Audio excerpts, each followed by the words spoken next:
Ladies and gentlemen, welcome back to In the Zone. Pete Coles, Rich Sutter, dynamic duo of the hoop world. We're ready to go, folks. Big week in front of us and a big week behind us. This is the time of the year when doing this show is easy. It comes easy because there's just so much information out there, and it's really, really cooking everything, going back and forth. And if you've watched any of these games, you can see they're getting heated, and there's a lot of good excitement to them as well. And that's the thing that we know and love about this great game of college basketball. We're going to start off in Pete's Corner, our traditional spot of the day where we go in and Pete asks me 3 different questions, and we try and do our best to knock them back over the net. Pete, hit me with number 1. All right, number 1. So there seems to be this widening thing called the age gap in the NBA. How big a deal is that? We see it with LeBron and, like, somebody coming in, just, a rookie. Is the skill level going that far? Like, is there that much of a fall off when you get older? So that's maybe your best question ever. All right. And it's just the really reality of the NBA right now. And what it belies is you ask, is there a middle? Yeah. To the NBA? Because I think what you're alluding to, and it's a great point, is you have some aging stars that have been solid parts of the NBA for a very long time. Let's talk about the face of the NBA. No doubt. Let's talk about the top of the pyramid, LeBron James. And then you throw in Kevin Durant, Steph Curry. There are others, And if you count up, the group of people that they have in there, great careers, unbelievable. But I could make a case that they are not in the top 5 of the NBA right now. No, and not even close. Shai Gilgeous-Alexander, Joker, Luka, Brunson, Cade Cunningham. These names are just the young guns that you're alluding to. And there seems to be this widening gap where the NBA could be getting younger and younger. Cooper Flagg's 19. Is LeBron even like top 5 on his own team? Maybe he's number 5 on his own team. He really is. He's an enigma. He's fallen off. He's an enigma right now. Yeah, he's really fallen off. And this is what we were kind of alluding to and waiting for on the show as well. Is that when we see the skill diminishment go, with him, then it's going to be time to make that call. I don't know how much. How much do you want to give on that? When it was time for Kareem to go, it kind of got obvious. When Larry Bird's back went, it became obvious. When it happens with LeBron, it'll become obvious.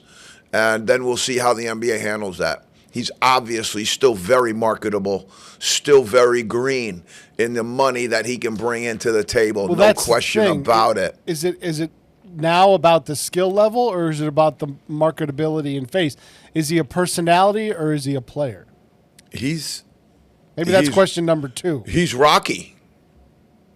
If you really want to know it. He's Rocky. Remember when they got Rocky and the second time he had been the champ, and then they sat him and they said, hey, man, those are all tomato cans you just fought.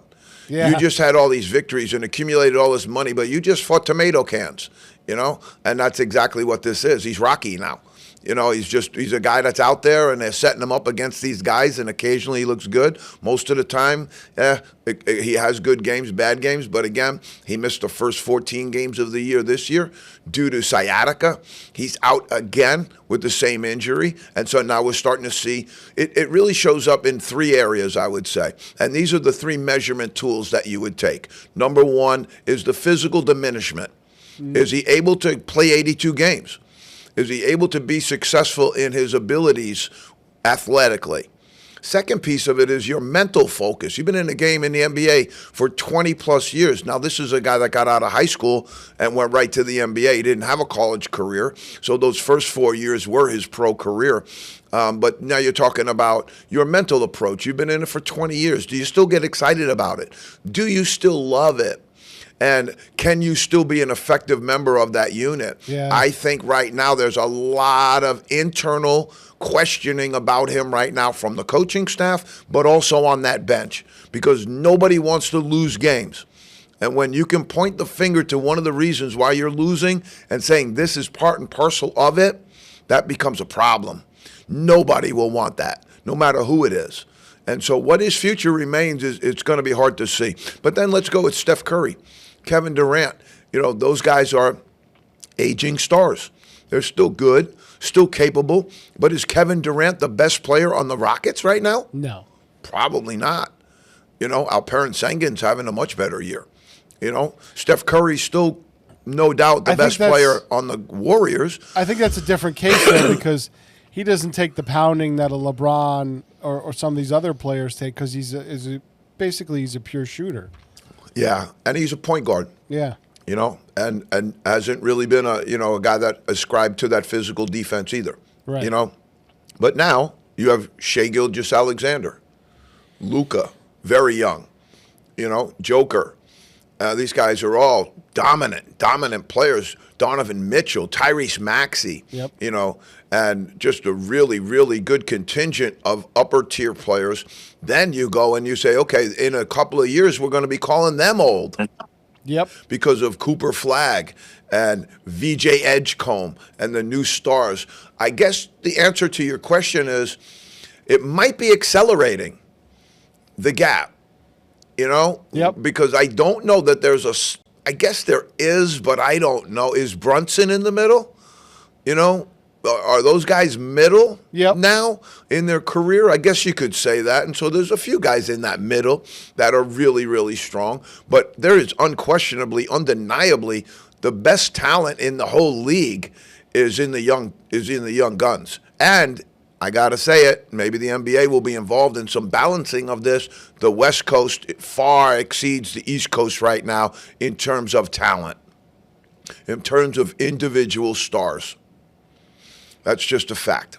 All right, Pete, let's go to 2. Why don't we do our guest first? All right, we go. We've got him. There it is. The best in the business. There's a reason they call him Hoops. Dick Hoops Weiss. Dick, thanks for taking time to join us today. Rich, I'm so sorry I'm late to the dance here, but I'm here. Hey, a guy like you's never late. This thing starts when you show up, Hoops. And I really, really appreciate you taking your time to be with us today because I hold you in a pretty good circle of people that have had such influence and great mark on this game. And I'm going to throw a couple of names out there with you. My good friend, Bill Rafferty. Raff is one of the best of all time, Dick Vitale, and I consider yourself to be in that triumvirate of people that have been in this game in such a unique and special way. So thanks for joining us today in the zone. We're going to go through a couple of different things, but basically, by way of introduction, everybody knows who Hoops is, but he's a sports writer. He's a columnist. He's a journalist. And in the thick of all of it, when I tell you 45 Final Fours, 35 national titles covered, it's a guy that I consider to be almost a Tom Konchowski of the game because he's been in it from the very, very beginning. And why don't you join us, Dick, and tell us just a little bit of introduction about yourself? Yeah, Rich, I spent 20 years in Philadelphia at the Daily News, another 23 at the New York Daily News. I've written 17 books. I'm in a number of Hall of Fames, including Naismith's Writers Hall of Fame and the National Sports Writers Hall of Fame. This will be my 54th Final Four. Wow. It only means I'm getting old. Do you remember your first? I do. It was 1970, Jacksonville and UCLA in College Park. And Jacksonville had Artis Gilmore and Pembroke Burroughs. They were a huge team. They played a UCLA team with Sidney Wicks and Curtis Rowe. It was the year after Alcindor graduated.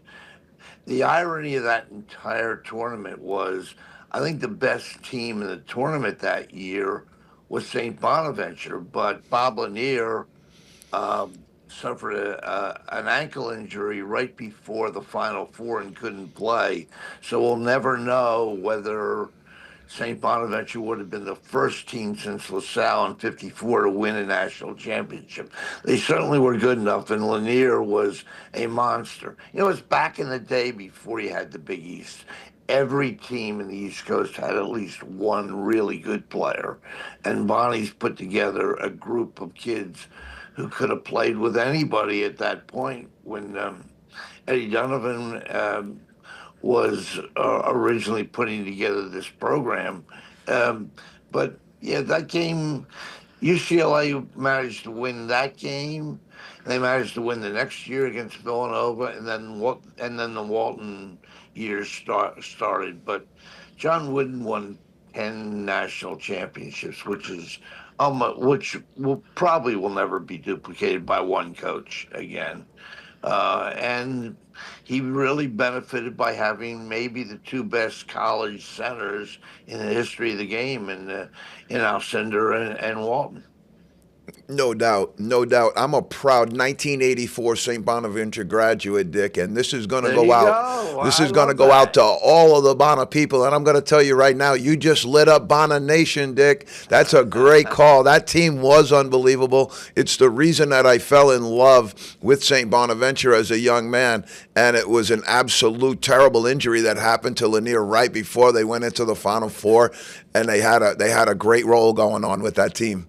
You're It's 100% right. ironically he got tangled up with Chris Ford, who eventually played on the same NBA team as him in Detroit before he was traded to the Celtics.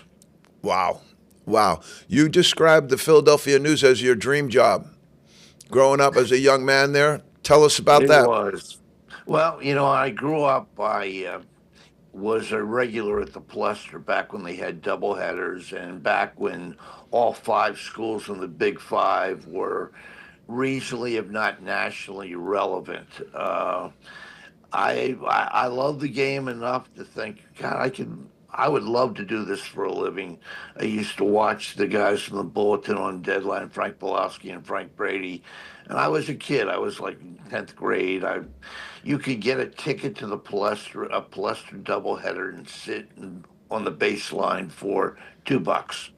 And so I was a regular every Wednesday, Friday, and Saturday. Went to Temple, got my degree in journalism, and was lucky enough to get a couple early breaks.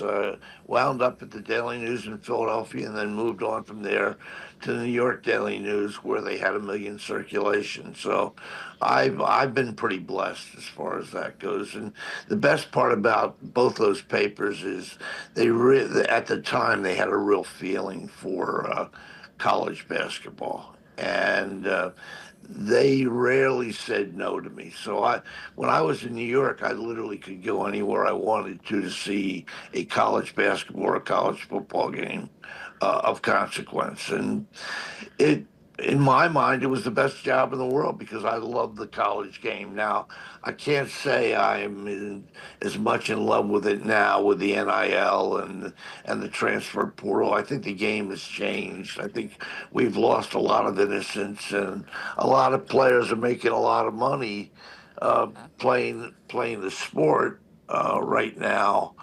And I'm not sure whether it's taken away a lot of the feeling of playing for the name on the front of the jersey and replacing it with the value of a paycheck. We talk about that all the time on the show. We'll pick it back up a little bit later on the show. We've had Woj on the show. We've had Chris LaPlaca, and your story is very similar to theirs. As a young man, just growing up, loving the game and loving everything around it, and then finding a way to make a real, real huge difference in the game. It's really amazing to talk to some of the people I talk to in the media world and to hear their stories because there is such a similarity and a coherence to the story in a lot of them. I think when we got into it, newspapers were still going through a golden era, Rich. Now I'm not sure whether newspapers even exist. They're dying very quickly. I see the Pittsburgh Post Gazette decided they were going to fold up their tent in May. I mean, big papers in the major cities have lost a lot of its clout. I mean, the New York Times, Washington Post are still there, but Wall Street Journal and the New York Post, thank God, still has a complete sports section. But a lot of these papers just don't have the money to travel and don't have the space for the stories because the deadlines have become so early. Let's talk about your time. I never missed your column when you wrote for the Daily News. It was one of the favorite things of mine to get up in the morning and get Uh, ready to go. I grew up in New York, Big East guy. I worked at Archbishop Malloy for Jack Curran. oh, I I love that. yeah, I've been in that New York thing. So we never ever missed a day where we weren't fighting over the Daily News in the teacher room to see who could read your column first. Let's talk about that time in New York and the New York news in general. Well, I mean, I left for the Daily News in '93, and when I got there, the paper circulation was over 1 million, and if the Yankees won a playoff game, you could add another 100,000 to that. Sure. So, I mean, it was a must read, and it was a must read in the city. I mean, the Times obviously had a huge circulation, but at the time, we had the largest circulation in the city of New York because they were more of a global paper. We were more of a paper that reached up and down the East Coast from Maine to Florida with early editions, but basically we're geared to New York, New Jersey, Westchester County, places like that. It was a great job. I mean, I was so lucky. At the end, before things really started to shut down, I literally was writing 3 or 4 columns a week, and it was great. I mean, I loved every second of it. That's such a great. I just love this historical perspective, and I understand the real significance of basketball in Philadelphia. I really know that the Palestra and John Chaney, Speedy Morris, just there's so many great names down there of all time of people, Dunphy, just guys in Philadelphia that lived the game and really respected and did great by the game as well. You were the youngest recipient of the Kurt Gowdy Award. That's That that's is amazing. What is That that? is correct. What did that? What did that do? Probably just meant I was friends with Dave Gavitt, but that was a great award to get at an early age. I got it back after I first moved to New York, and it's an award that it's kind of like the writers' wing in the National Football League. It's the same type of award. They give it to someone in print, and they give it to someone in the broadcast industry every year. And I was very fortunate to get it that year. And it was before they actually started including broadcast people, but it was that was a big deal for me. I I always remember that, and I always remember getting into the National Sports Writers Hall of Fame. They were big deals. I was lucky enough to get into the Big Five Hall of Fame. And for me, that was great because I grew up with it. I feel badly for what's happened to the city teams now. Villanova has like $6 million in NIL money, but the other schools, LaSalle, St. Joe's, Penn, and Temple, don't have the money, or Penn is an Ivy League school, doesn't give out NIL money. So Not yet. everything has changed. I think that could change. Yeah, not I yet. hope it does.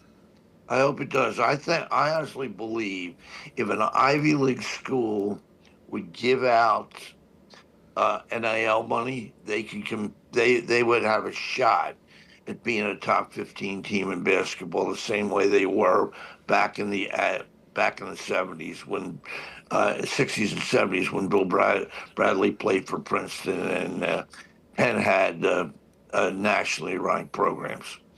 I we said the same exact thing on this show just a couple of weeks back that if the Ivy Leagues ever jump into this thing with the resource and the money that they have, this thing's over because the educational component will rise to that level then. People will start to make determinations as long as the money stays relatively equal, people will then start to take the best available educational option. And Well, then the Ivy Leagues will crush everybody, in my opinion. well, you can see it right now with Duke. I mean, Duke, Stanford, Northwestern all have had success in various sports, largely because they can give scholarships and the degree is meaningful once you graduate. No doubt. No doubt. Who is the best basketball player you ever saw? I would think for little guys, I think Calvin Murphy. I was in the plus the night. He got 52. Um, he was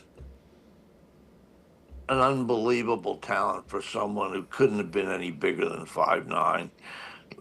He played in the Dapper Dan one year, got 37, then played in the Allentown court tournament, got 61 as a high school senior, Wow. and was a huge success at Niagara. He gave the town of Buffalo a player that everybody wanted to see. As far as the big, as far as big men, I saw Cinder play a couple times in New York when UCLA came back for the Holiday Festival one year, and to play a doubleheader. They played two consecutive nights against Holy Cross and Boston College. That was back in like '67. He was good enough that they actually changed the rule about dunking. They took that out of they eliminated that while he was in school and didn't come back until the mid '70s. I also thought that Walton was the most skilled offensive player that I watched. It's funny that when you talk about players, you tend to think about players who played 4 years and players who played before early declaration uh, into the NBA draft. Sure. As far as now, I mean, as far as players now, boy, it's hard to say. Every once in a while you find a generational player like Cooper Flag come along. Actually saw him play when he was 15. I was over in Spain covering a 17 and under tournament in Malaga, and he was 15 at the time. Nobody really heard about him because he came from Maine. He was the best player on the team.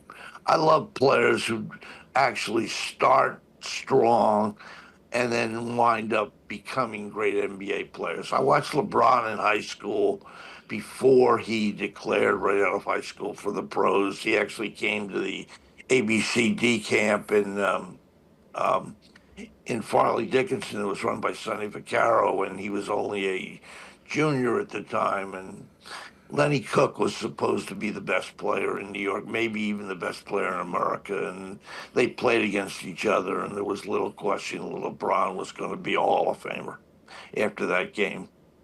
So It there, was also the disappearing of Lenny Cook. it was exactly right.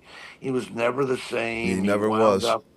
He wound up leaving LaSalle, going to play over in Jersey for a private school, dropped out of school, went to Detroit, worked out for the draft, and then declared without ever playing college basketball. And the saddest part about that is they had right back then the combine was in Chicago, and he was invited to come, and he got hurt, and he wasn't able to play, and he was never drafted, and never got a chance to show what he could do at the next level up.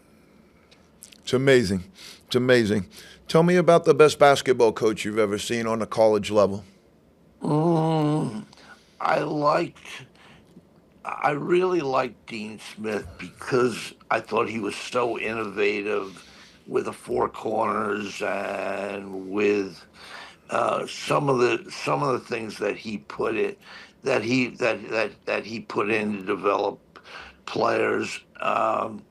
I think he established Carolina as a national program. I enjoyed watching Mike Krzyzewski coach Duke a lot. And I'll tell you what else I love watching coach was Jay Wright at Villanova. It's I fabulous. mean, I mean, two championships in 3 years at a Catholic school that really was recruiting players that were not all that um, well known. I mean, you think about it. Nobody knew who Dante DiVincenzo was. Nobody knew who Mikhail Bridges was when they were in high school. Nobody knew who Colin Gillespie was. Villanova did a great job evaluating and finding players, and then put getting them to stay for 3 or 4 years, so that by the end they were ready to play in the pros. And Jay established a program where his kids would make enormous jumps. And take a look at the money that that Jalen Brunson's making now, and Yep. Bridges and Josh Hart, and I mean, Dante too. no one would have. And Dante's making 50. I mean, no one would have ever guessed those players would be in that situation, Rich. The one thing also that you alluded to there is Pat Riley and Jay Wright took basketball coaches out of sweatsuits and into Armani suits and into a level of, back in the day, Frank McGuire was on the Blackwell's best dress list As of well, he every should have been. as everybody in the country, out of everybody in the country. And it was a different era of gentlemen. And I thought that Riley and Jay, especially Jay, brought that back to the game, and I Right. loved that about him. I'll tell you who else was very good at that was Rick Pitino when he was at Kentucky. Yeah. He dressed in Armani suits all the time. Yep. And I think it gave the profession a little bit more dignity and civility when coaches showed up like that. I agree. I agree. Tell me about the best college basketball team you've seen. This year, probably, I still think it's Michigan. I know they struggled against Penn State for a win the other night, but they had a stretch where they were beating teams by 30 and 40 points, and they beat Gonzaga by 40 points. I Destroyed them. mean, I mean, they're he has 9 players who could be starters on a high level program. He's done wonders with Elliot Cadeau at the point guard spot. He has a huge front line whenever he plays Mara in the middle at 7-3. Morris Johnson has turned into a pro. Yes, he Yasser has. Londenberg is a pro. I mean, and they have got 5 guards they can put into a game who not only can make shots, but can make threes. I do a draft board here. Every year, Pete and I put together a draft board, and I love that. ours has been really successful. We took Zach Eady #1. We had Derek Queen #3. We've done some pretty good work. We had Max Renaud at #7, which might have been a little lofty, but he wasn't 42. He wasn't 42. And so we love doing this stuff in the draft. And you just look at it now, and it's, you've got the international flavor and you've got this different things moving in. But we still kind of, if you look at Michigan's front line right now with Mara, Morez, and with Laxenberg, are those 3 guys top 25? Because on my board, I think they are. They will all play in the league. I think the most interesting thing about this season is the fact that the freshman class is so good, it's almost impossible. You would think that AJ DeBancer would be #1, but Cam Boozer's playing at a very high level. I'm not sure what to make of Darren Peterson when he's healthy, or if he's healthy. He certainly qualifies to be part of that group. And there are probably 20 to 25 freshmen right now that will play in the NBA. Do you think the NIL impacted some of that, making the college game a little stronger? Because I had at least 10 guys on our board last year that we would have picked first round that went back because there was a significant amount of money on the board. Otega Oh, I, away. I, I think if you're a second round pick, you best suited. I mean, the way that the numbers are going now, I mean, you can make 3 million. I don't think you make that as a 50-50 player. I don't think you make it as a second round player. So if you're not going to go in the first half of the draft, it's something to consider if big schools are willing to throw big money at you. Now I'll say this: I was really disturbed by the situation at Baylor. The kid Najee, the 7-footer is playing for them now, was actually drafted 31. And even though he didn't play in an NBA game, he played in an NBA summer league. I think that, and then got money for playing 2 years at Barcelona. I think that's a gray area for me. I don't want to see people start taking G League players or players in the NBA and putting them in a situation where uh, putting them in a situation where you have 26, 27-year-old got men playing against 18-year-olds. I don't know if that's what college basketball was designed for. When the money when the money starts to dry, and my opinion is it's going to start to dry. You used to have the money, all the revenue money for the colleges. The colleges ate that up and absorbed it. Now, some of that's being dispensed to the players. Some of it is in lane number 2 where they can get endorsements, or let's just call it what it is. It's pay for play right now. It's just a pro contract right now is what they're giving them. Whatever amount of money they want to, they're allowed to give them from an outside source, But eventually the outside source doesn't get a return on their investment. The school. No, but I'll tell you what, a lot of schools are reaching out to private equities, and if that happens, I mean, you'll basically have a private firm running the athletic department, but you may have an unlimited amount of resources to go out and get kids if you play in a power league. And that's the scary part to me. So, I mean, I don't know where this thing ends. I hope you're right. And that's where my question was kind of trending, though. Like, so eventually, Margaret Thatcher, I think it was, or maybe it was Trudeau, said the problem with socialism or some of those other entities is you eventually run out of other people's money.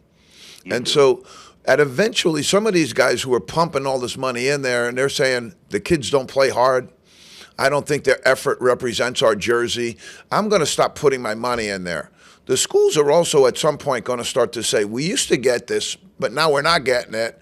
We're putting up with all of this other stuff. Maybe we don't want to be part of this anymore. What happens to this thing the day the money dries up? Is that an impossibility? It'll be a market correction, but right now people are, I feel like people are just living off whatever they can make, and these schools are so desperate to have winners. I think the schools that don't have to compete for attendance with pro teams, and like a lot of the southern schools that are in states where you don't have a professional franchise, a lot of their donors want to feel like they're insiders and want to feel like they have access to decision making and players. But I also think this: once a player takes money and people are less likely to treat him like an amateur and more likely to treat him more harshly because they think he's a pro. Well, especially when you throw the gambling aspect into it as well. People are putting their hard-earned money down on games, and they're losing the games and then firing off on the players on social media, creating this I think it's bad. hostile environment. Yeah. I also think the other thing that bothers me about that is the fact that with these prop bets, a number of kids can put themselves in a situation where they create ties with gamblers, figuring, well, I don't have to throw the game. I just have to manipulate my statistics. And we saw it already happen down in Miami with Rozier. I could see it happening in college a lot more.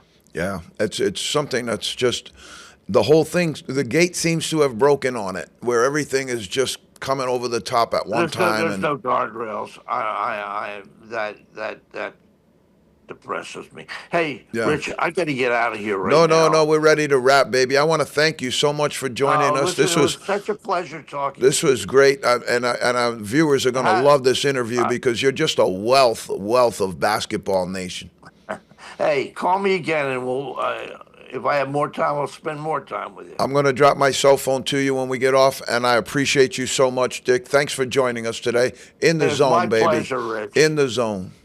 All right, pal. Pete, that was unbelievable. Yes, it was. Oof. That was awesome. We could have went on for 2 hours.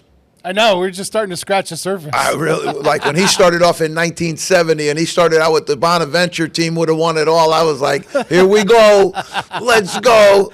All right, Pete. I don't know that we're going to have a whole lot of time left, but let's do our Power 15 and our Super 25 if we can. We got news up top, that Super 25. We got news up top, the Power 15 as well. OKC, I almost pulled them, Pete. You did? You almost pulled them out of the top spot? I did, because right now, they're just not playing good basketball. Okay. And I think the Spurs, as I said, there are no geniuses in this game. I think the Spurs figured them out a little bit. And the figuring out of that is stop fouling SGA. Stop letting him draw fouls on you, and he goes to the line with all those points. That slows them down. It keeps everything moving. And right now, I mean, they were 25-1. Right.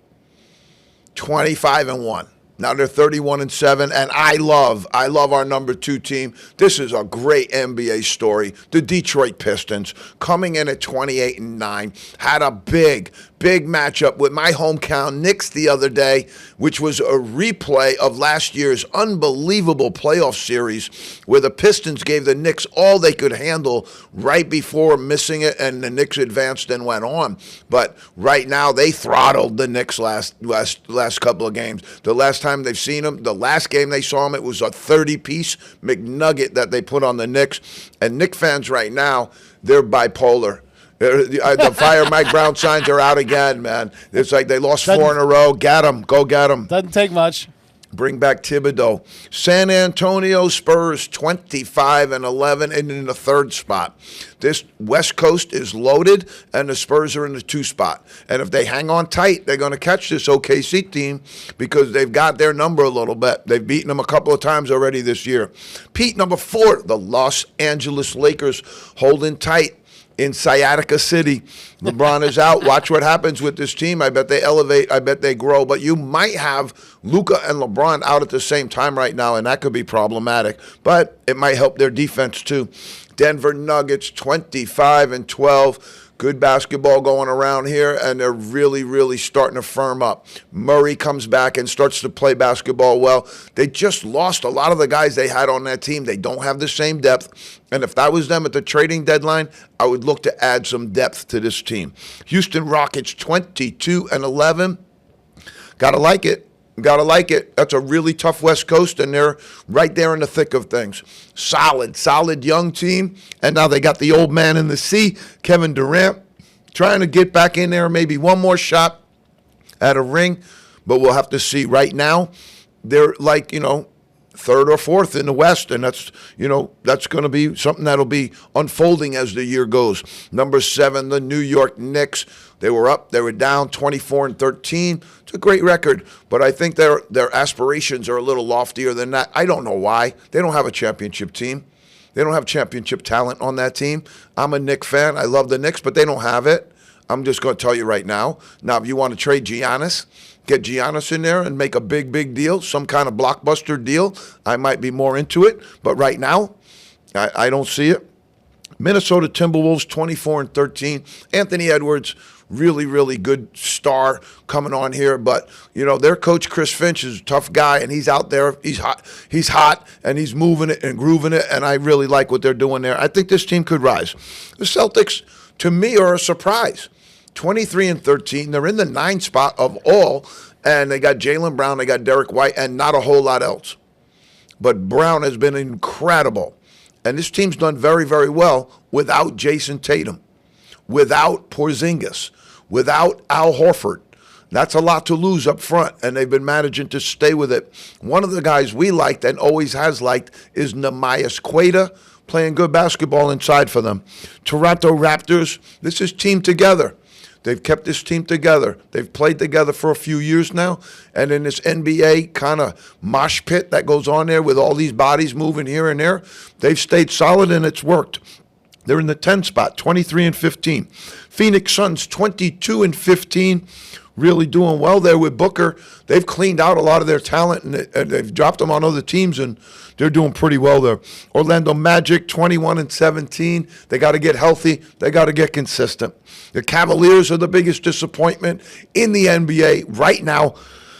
A lot of people happy at 21-17, but I know they're not. They finished first in Eastern Conference standings last year, and this is a way drop for them. Right next to the Miami Heat at 20-17, practicing that good Heat culture and keeping their skim. All right, we got Buster Poindexter, Pete. Who's hot? Who's not? Pistons won 3 in a row. Lakers 3. Timberwolves 3, Raptors 3, and Trailblazers 3. Trailblazers are playing good basketball. Here's the problem. Those are 3-game win streaks is the highest we got. Wait till you hear some of the losing streaks, Pete. The Pacers are L13 right now. Pelicans L9, Kings L6, and the Jazz L5. The Pacers certainly are pacing. Most points given up. Right now, the most points scored are the Denver Nuggets, 124. Hold your hat, Pete. Put your hat on. The team that's giving up the most, I'm going to give you a few. The Jazz, 127. Fellas, ouch. Come on. You're in Utah. It's got to be elevated out there. Better to play defense in that air. No? The Wizards 124, Pelicans 122, the Bulls 121, the Kings 121. You got 5 teams in the NBA hemorrhaging out over 120 points. That's why the league stinks. That's embarrassing. The defense chant is dead. Nobody chants it anymore. They go, maybe this time. Arizona, Pete, at the top of our Super 25. Let's roll that way. Big action up top here. We've moved a couple of people up, moved a couple of people down, and we're ready to rock and roll. Arizona, 14-0 at the number 1 spot and has been with us at least for a very long time. Still haven't cracked the number 1 spot in Torvik. I don't know about Ken Palm. And they really, at least in the AP came on in the zone, watched in the zone, and said, yeah, they're right. We better throw them on. Coles and Sutter are right. Let's put Arizona up there. 14-0. No knock on Michigan. I got them right there, number 2.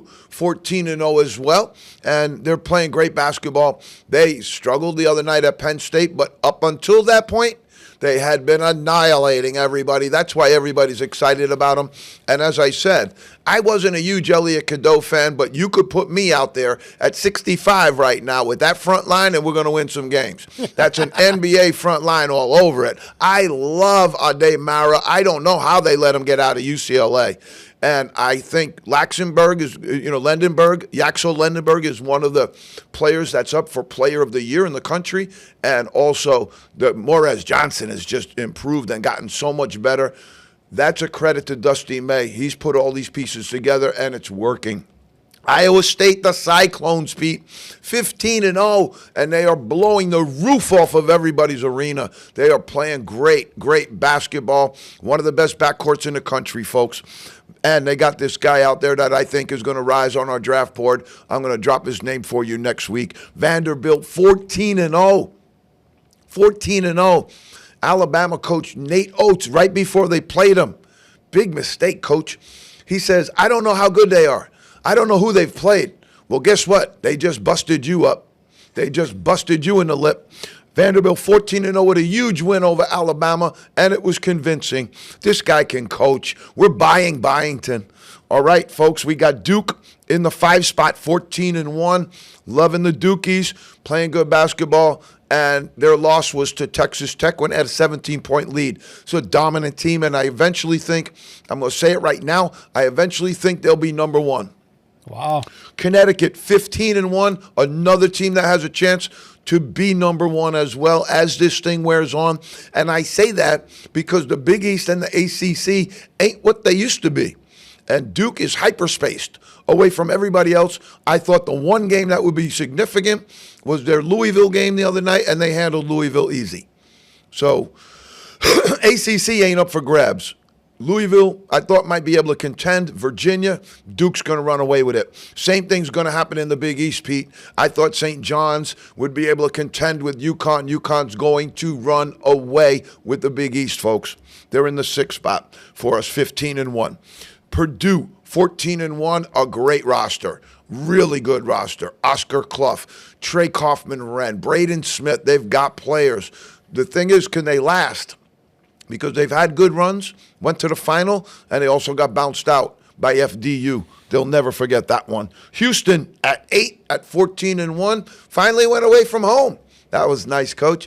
Took to January, but you finally had a road game. All right. We're going BYU in the 10 spot We go with our buddy down in New York, Matty Yeast Harrigan. He loves the Bonsa. He loves Saunders, loves BYU, and I can see why. Michigan State in the 10 spot, 13-2. They've got some dissension. Saw one of their huddles the other day, Jeremy Fears barking in his head coach's face about something. And I want to just say one thing to Jeremy Fears. That's Tom Izzo, and you're not. Nebraska, 11, 15-0. Unbelievable. They should be higher, maybe. They should be higher. They're going to have to take on a few more games, but this team's pretty good. Not bad. North Carolina, 13-2. I love this team. I like Visar. Love Caleb Wilson. If they didn't lose Seth Trimble, this team would be cooking with gasoline right now. Gonzaga, and I'm happy to see that with Carolina because I love North Carolina. Always have. And I like Hubert Davis a lot, too. And I hope that they're patient and let him build the program the right way because that young man is a quality ambassador of your program. North Carolina, 13-2. Gonzaga, 16-1. Playing great. I probably should move them up, but I still can't get that taste out of the Michigan out of my mouth. That Michigan game where they absolutely, Dick Weiss alluded to it, they absolutely throttled them. Virginia, I moved them up right here big time. 12-2, playing good basketball. This is a great, great job done by Coach Odom down there. This is their first year. And they had Tony Bennett, national championships, had kind of fallen off a little bit. People were concerned, worried, and now they've got it rectified. I think they're going to be the number 2 team in the ACC or number 3. Iowa, 12-3, great coach, good backcourt. They're solid. They can really shoot. And if a team gets hot in the NCAA tournament and can shoot like that, they could go a distance. They've got some defensive liabilities. That's a problem. Arkansas, 12-3. My God, this team's hanging on, and they're talented as anything, but I just want to see them be more cohesive, be more of a tight unit on defense, and get after it because you got maybe the best roster in the NCAA right now. I'm just going out on a limb. They don't belong in the 16 spot with that roster. Their 3 losses are very credible. Let's see how they hold up in league. St. Mary's, 15-2. Unbelievable. This team, this coach, they just keep doing it year after year. Yeah, right. He's Mark Few Jr. You know, he's been in Few's shadow out there because Gonzaga's done everything they've done. But St. Mary's is right there. It's a beautiful, beautiful campus. Gorgeous. It's in the hills of Moraga, California. We played there when I was at Iona. Great place, and they can get it rolling. They get great fan support there. SMU, 12-2. A couple of bumps, but I like this team. They beat North Carolina the other night. It's solid team. Clemson, 12-3. They're really good. They're well coached. They're going to keep it rolling under Brownell. They were calling for this guy's head like every day for like 3 years, and now he's probably the best Clemson coach of all time. Same thing with Hubert Davis. People down there yelling about his head. Kim English may be at Providence too. Be patient. Give him time.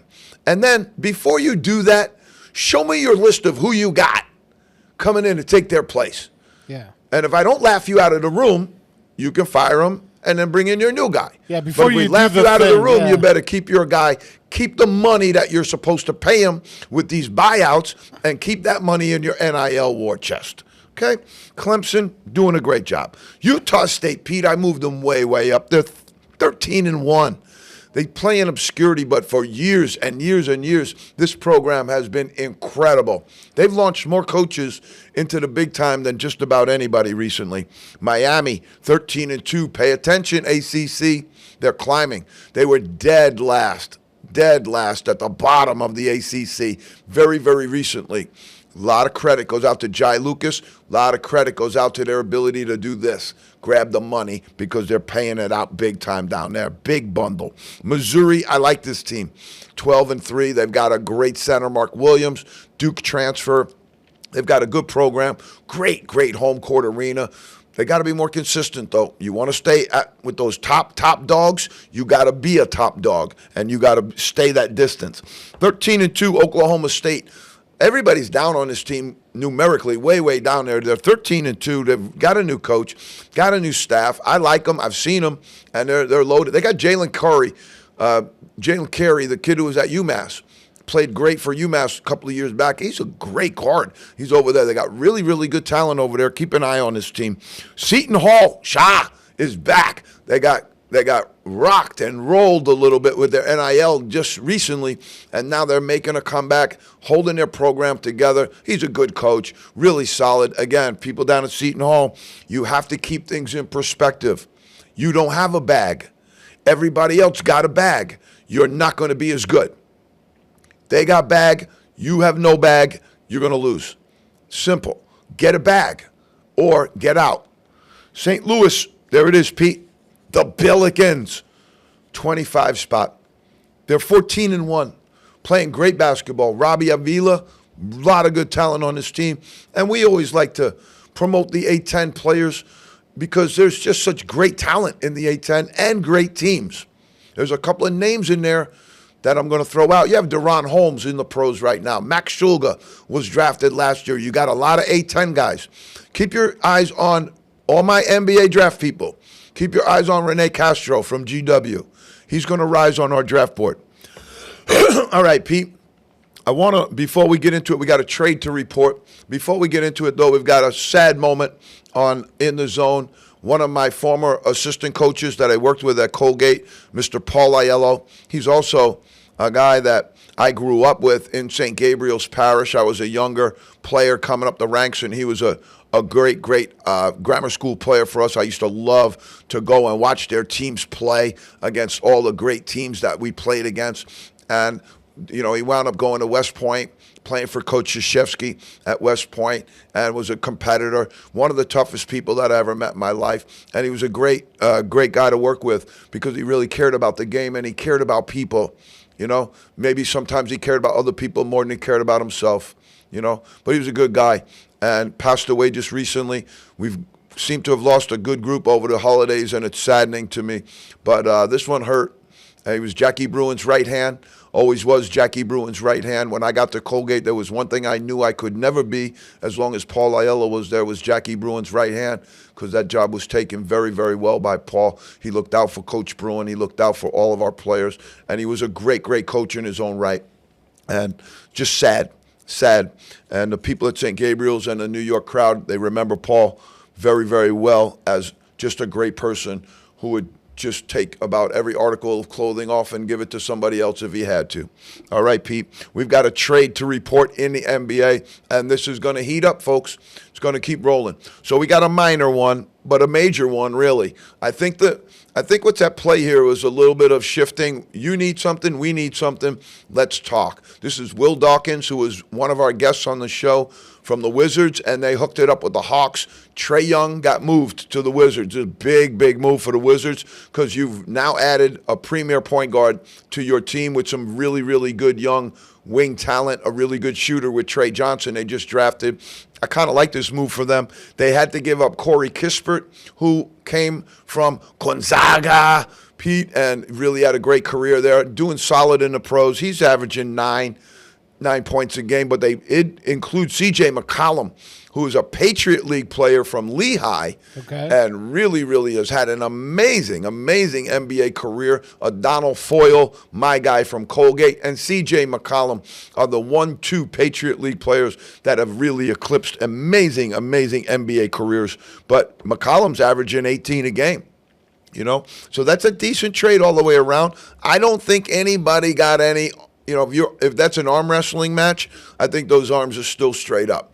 I don't think anybody gained any great advantage there, but I do think it might have been an intellectual trade because you need this and we need this, and this can help both teams, and I think that might have been it. That's rare in the NBA. Yeah. All right, LeBron, he's out multiple games with sciatica, going to be out for a while, sat out the first 14.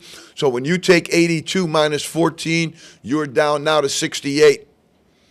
Right? Mm-hmm. So now you're at 65 level. We'll eliminate him from all contention very, very shortly for all postseason individual awards. The 65-game maximum there. I'm not sure if I like that. I don't like it. But I kind of respect it. I do respect it. Cade Cunningham out for the Bulls with a wrist contusion. Hopefully not too serious. I mean, he's out for the Pistons, and the Pistons, without him, were victorious over the Bulls, 108-93. They've really, really got a lot of action going on there with the Bulls. That isn't great. We're going to see how it goes. All right, I'm going to throw you. I don't think I have enough time. We got about 5 minutes, right, Pete? Yeah, just a little bit less than that. Yeah, I had this thing now on 2 weeks. So I'm going to hold it over till next week as well, because we've got a group here that, and basically I can do my stats and I can do something else, I think, in 5 minutes. But basically what it is in 20 teams that have NCAA pipeline in the NBA. So you got an NCAA team that has pipeline guys up to the NBA. We're going to give you all 20. I promise I'll do it next week. We got crazy with Hoops today. I just got crazy with him. I could talk to him forever. Yeah, that was great. I started like losing the clock. I have a clock right in front of me, and I was losing it. All right, so here we go. All-Star voting. Now the All-Star thing is, like a lot of things in the NBA, complex, a myriad of emotions and all this other stuff around it. Basically, a brief historical analysis says the All-Star game, ASG, middle of the year, it stinks. It stinks. And it has for a long time. Yeah. Now they tried to do this, tried to do that. We got a young guns team. We got 3 teams. We're going to try, stop digging. You had Larry Bird and Magic Johnson go to the locker rooms of those teams and say, make it a real game. Stop doing what you're doing. Play some defense. You know what the response to that was? Who are you? 400 points. 300 points they gave up in the game. Who are you? Yeah, that was the other thing too, is, that your time's over. And I get that. I do get that. But, I mean, those are pretty iconic guys. Yeah, show some respect. Luka leads with 1,249,518. Now, this is a week old. So this is obviously, it changed right as soon as I said it, because they have open voting for fans. So fans are in going boom, boom, boom, boom, boom. But I'm just giving you the top, which is 1,249,518. That seems low to me, the million number. Like, I think you'd have a lot more people voting on this, I guess. Joker, number 2. Curry, number 3. SGA, number 4. How about that? SGA, number 4 in All-Star voting. You want to know why, most likely? Because he's in Oklahoma City, and Luka's in Los Angeles. Mm-hmm. That could be a reason. Wemby, number 5. Edwards, 6. Denny Avdija, number 7. Kevin Durant, 8. LeBron, 9. And Reeves from the Lakers is 10. But doesn't this kind of answer our question of the beginning of the show with the old and the new? Yep. Down at the bottom here, Kawhi. Then you've got Holmgren, Castle. Here's Sengun in the 11th spot. James Harden in the 12th spot. Anthony Davis in the 13th spot. How? How is anybody voting for him to be on an All-Star team based upon what he's done this year? Right. How? Yeah. Name recognition. Must be. Full stop. Must be. All right, the East, 1,192,296 votes for Giannis. He hasn't had the best year of everybody in the East. No question about that. Been out a lot. All right, Maxey, that's the guy who should have the number 1 votes. That's the guy. Philadelphia 76ers, Tyrese Maxey on the East side. Cunningham should be right behind him. Brunson 3rd. He's a New York Knick. Cade Cunningham is 4th. Donovan Mitchell from the Cavaliers. Brown is 6th. He should be higher. From the Celtics, Jaylen Brown is 6th. Big Cat 7. Jalen Johnson 8. Pascal Siakam 9. He's the only guy the Pacers have. Michael Porter in the 10th spot. All the way down to Banchero and Wagner. Way, way down there. All right. We're going to close out with our stats, Pete. And we go for you with points. We got Luka, 33.5, still running the top. And there's right behind him SGA. There used to be a bigger gap, but SGA is closing it, 32.1. Got Tyrese Maxey. This is the guy that, not enough people are talking about. And you know where else he went to college, Pete?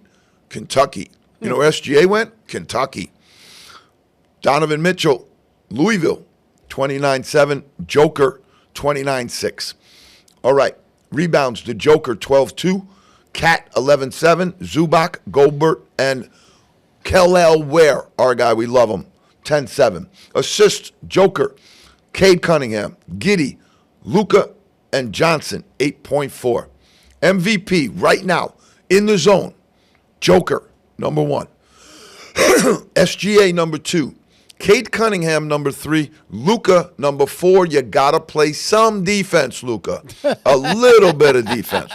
Maxey and Mitchell, and I think Maxey and Mitchell might even be higher. Rookie of the Year, Con Canupo. Cooper Flagg, the Duke 1 and 2 combo. I got Derek Queen, number 3. Edgecombe, 4. Trey Johnson and Jeremiah Fears hanging in there. All right. NBA Unsung Heroes, this is where we close, Pete.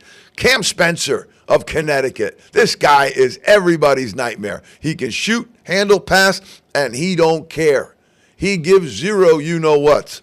Alex Sarr coming on for the Wizards, coming on big time. Evan Mobley for the Cavaliers. Franz Wagner, Scotty Barnes, Shaedon Sharpe, Norman Powell, and I like Christian Braun out in Denver.